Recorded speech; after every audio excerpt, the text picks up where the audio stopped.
আসসালামু আলাইকুম বন্ধুরা। আজ আমি আপনাদের আমাদের গ্রামের এই সুন্দর ক্ষেতটা দেখাচ্ছি। তো আপনারা আমার সাথেই থাকেন এবং ভিডিওর শেষ পর্যন্ত দেখুন। তো দেখেন, এই ক্ষেতের ফসল একদিন বড় বড় হবে। ধীরে ধীরে যত্ন করে পানি দিয়ে কষ্ট করে গড়ে তুলতে হয়। তো এই ফসল আমরা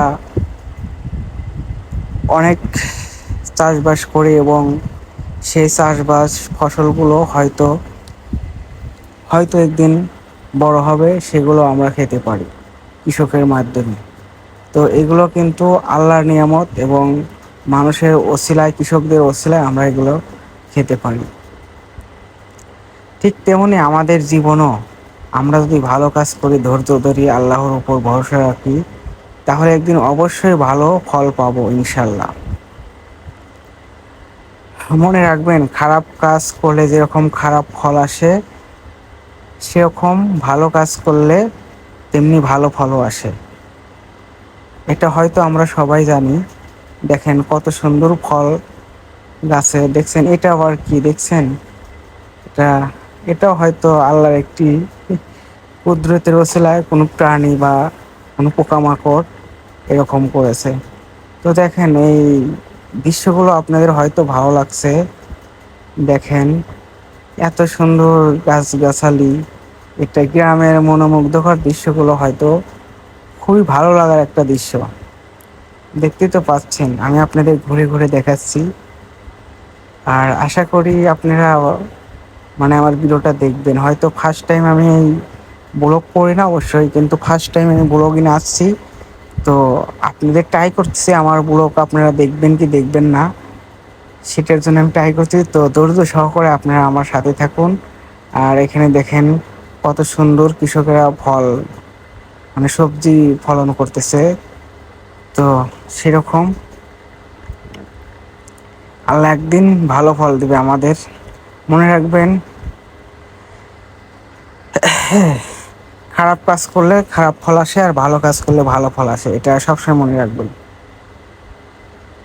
তাই চলুন আমরা সবাই ভালো কাজ করি এবং মানুষের উপকার করি আর আল্লাহকে ভয় করি। দেখছেন এখানে কত সুন্দর হচ্ছে ভুট্টাগুলো, দেখছেন কি সুন্দর দেখা যাচ্ছে এবং কত সুন্দর হয়ে আছে। এগুলো হয়তো কিছুদিন পরে তুলে কৃষকেরা ঘরে নেবে।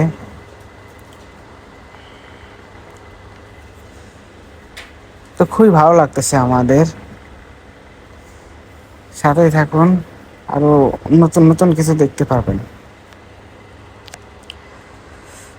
তো হয়তো আমাকে আপনাদের কীরকম লাগে অবশ্যই কমেন্টে জানাবেন। আর আমি বিকেলবেলা আছি, কৃষিক্ষেতগুলো দেখাচ্ছি।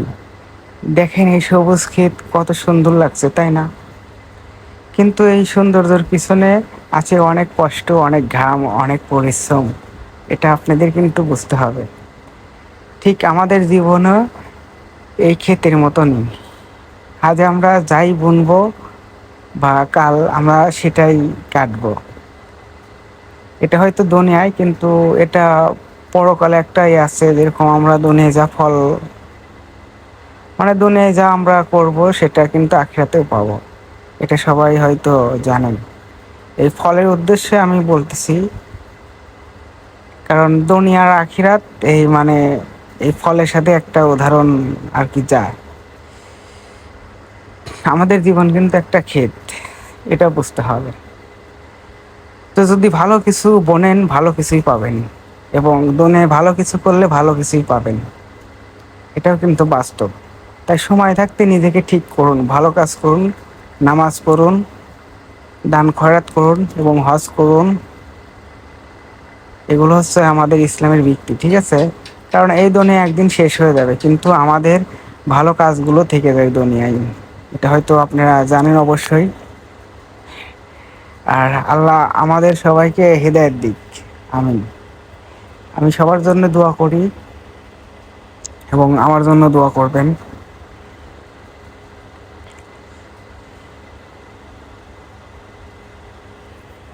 তো ভিউয়ার্স, আপনারা সাথেই থাকেন। জানি না, হয়তো ভালো লাগছে কি না লাগছে সেটাও আমি জানি না, কিন্তু আপনাদের।